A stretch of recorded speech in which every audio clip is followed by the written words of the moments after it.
Olá, turma da Educação de Jovens e Adultos do Centro de Mídias de Educação do Amazonas. Eu sou o professor Josino Malagueta, do componente Sociologia, a nossa aula de revisão e avaliação. Agora vamos para a nossa aula.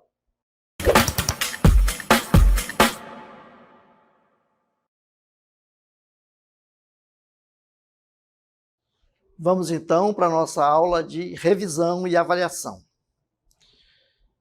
Começando, vamos trabalhar um pouco, conhecer um dos autores contemporâneos da sociologia, que é Zygmunt Bauman.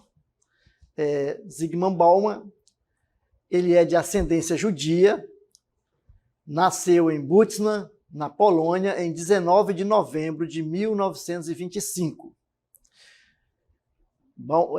Bauman, ele teve que fugir com sua família para a União Soviética quando a Polônia foi invadida pelas tropas nazistas em 1939. Foi casado com Janina Bauman, que teve 3 filhas, Irena, Lídia e Ana. E Bauman faleceu em 9 de janeiro de 2017, aos 91 anos. Foi um autor que teve muita produção e contribuiu muito com a sociologia contemporânea. Muito bem. E agora nós vamos falar um pouco sobre a modernidade sólida. Bauman desenvolveu o conceito chamado de sociedade ou modernidade líquida. Mas para entendermos a modernidade líquida, é interessante que a gente entenda o que ele pensava como modernidade sólida. Então, Zygmunt Bauman chamou de modernidade sólida o período que se constituiu a partir do século XV e que se consolidou com a Revolução Industrial no século XVIII, momento de profundas mudanças que consolidaram uma realidade moderna baseada em padrões sólidos e de longa duração. No princípio da industrialização, as pessoas tinham já em mente o que aconteceria na sua vida. Então, esse período é um período que as certezas são muito claras. Na Idade Média, quando ainda não se tinha o domínio da razão, vivia-se sob as certezas que eram fornecidas pelos detentores do poder e pela Igreja Católica. A modernidade, ela derruba essas verdades sólidas e passa a erigir, isto é, passa a erguer novas verdades, consolidada sob a égide da razão humana. O ser humano, sem as amarras da natureza, percebe que é capaz não só de dominar a natureza, mas de direcioná-la conforme seus interesses. O grande passo dado pelo homem na modernidade é a conquista de espaço central no destino e governo do mundo. O mundo que era governado pelos os monarcas absolutistas e que tinham na religião o poder absoluto, agora passam na modernidade, a modernidade passa a dar ao homem a certeza do seu próprio destino. Então a modernidade deposita no ser humano todas as suas esperanças, que antes eram depositadas na religião e na magia. A Revolução Industrial e Comercial, com suas grandes fábricas, consolidam a chegada da chamada modernidade sólida. Vejam lá. Então aí a gente o Bauman descreve o que é a modernidade sólida para a gente entender o que vem a ser o que ele denomina de modernidade líquida. Vamos lá? Então, segundo Bauman, a modernidade líquida é a continuidade da modernidade sólida, isto é, a sua intensificação. Então, essa modernidade sólida vai se intensificar.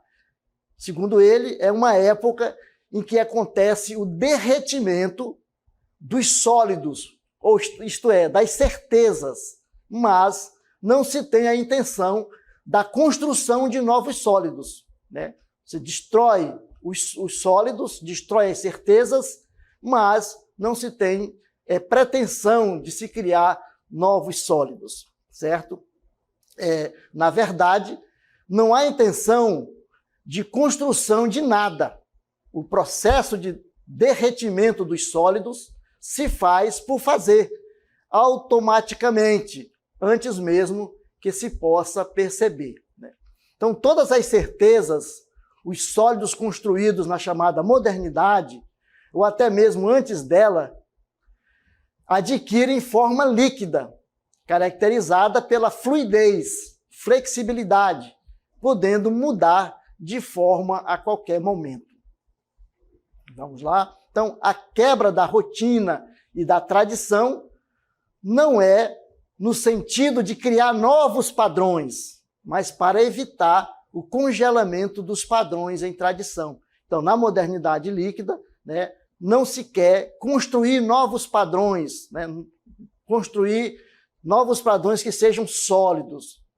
O que quer, na realidade, é simplesmente não criar esse sólido, não criar essas tradições. Vamos, então, agora ver algumas características da modernidade líquida, segundo Bauman.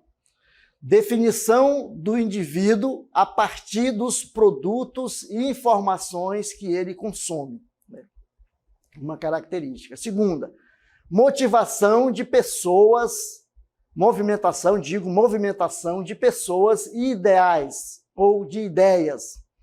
E competição econômica, uma outra característica. Busca individual pelo sucesso, cada um por si e Deus por todo, né? Essa ideia. Fluidez, tudo é passageiro, tudo passa muito rapidamente, né? Depois, constante movimentação, né? Ou constante movimento das coisas, das pessoas, né? As incertezas, vivemos num mundo de incerteza, segundo ele, né? Você não tem certeza de nada.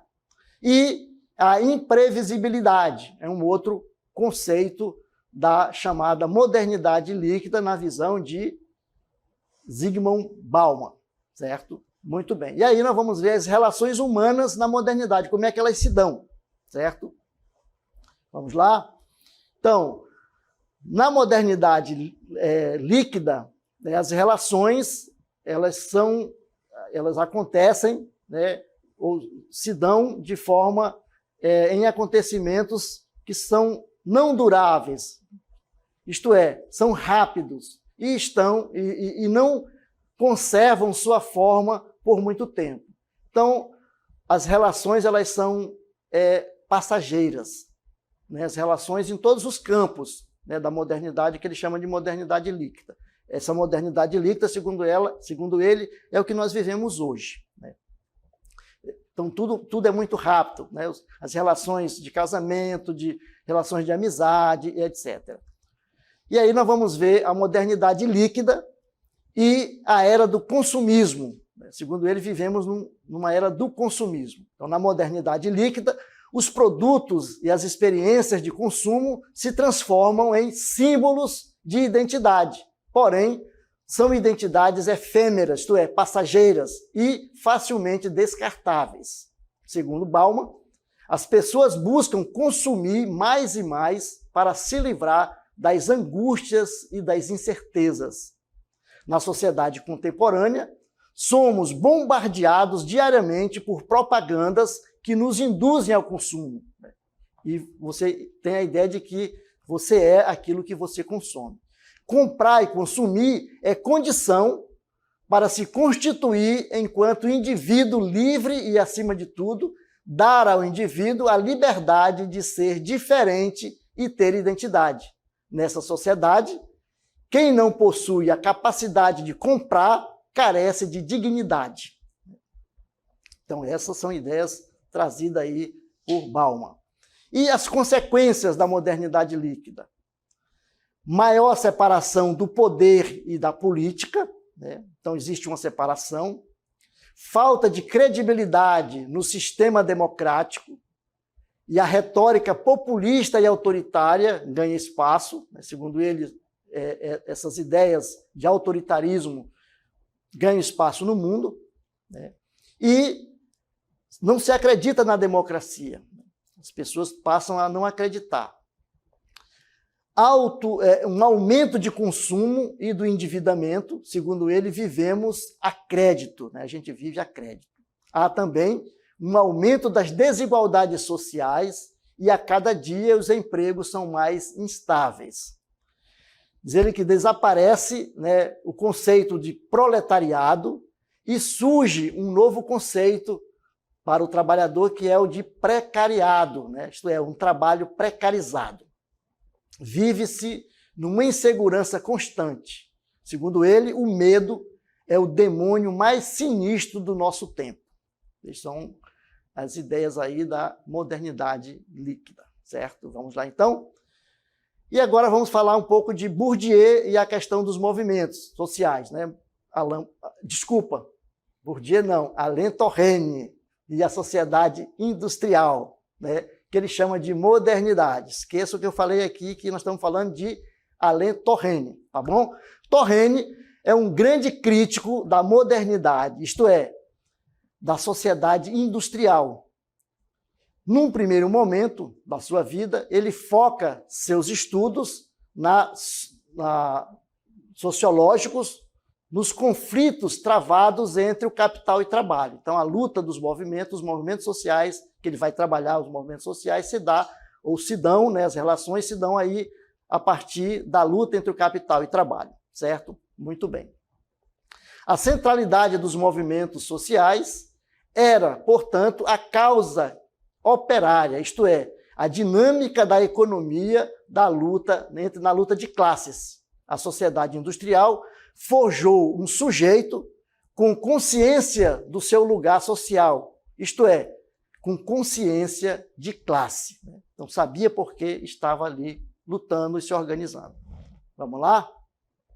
Então, a consciência da exploração impulsionou os movimentos operários para a revolução e a ruptura, a busca de mudança de sistema.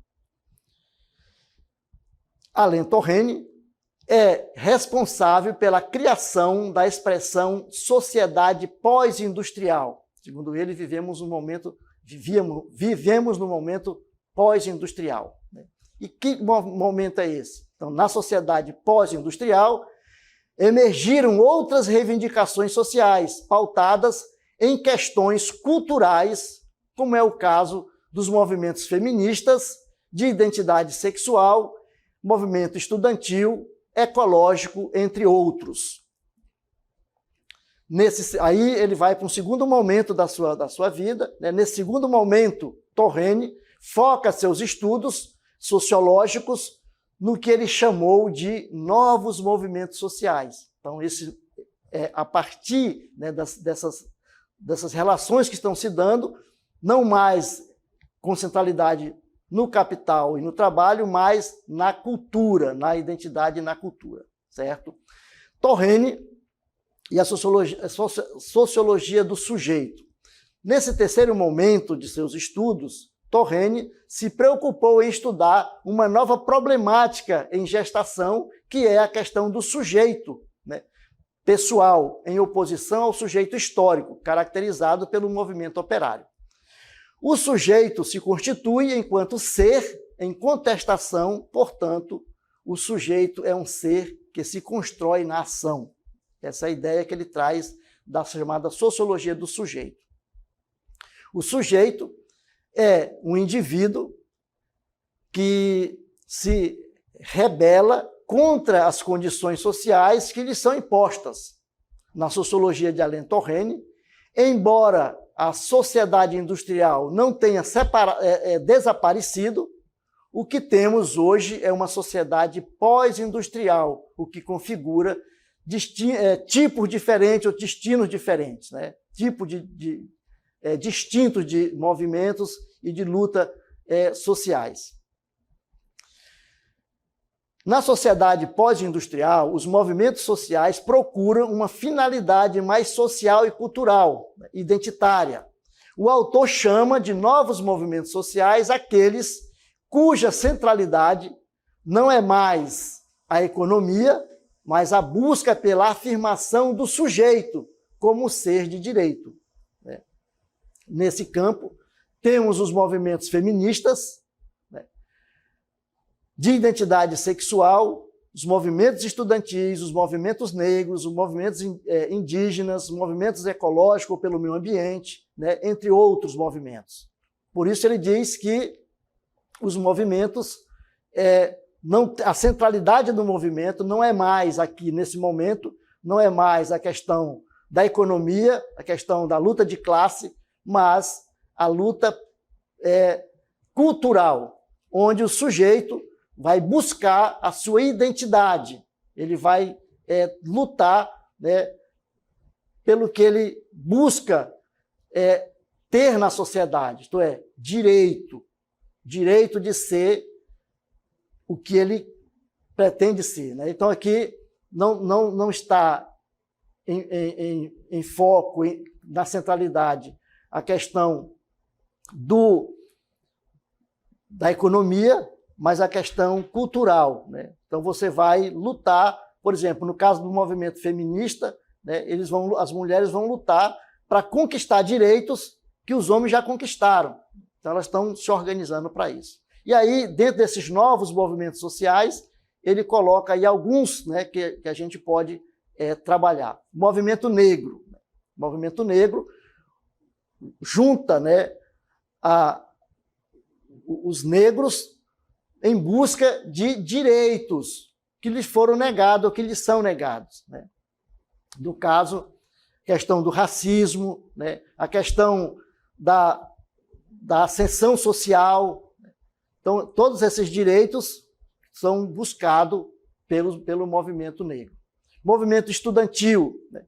Luta por melhor qualidade do ensino, por escolas gratuitas, né, de qualidade. Então, os jovens se reúnem e vão lutar por esses direitos.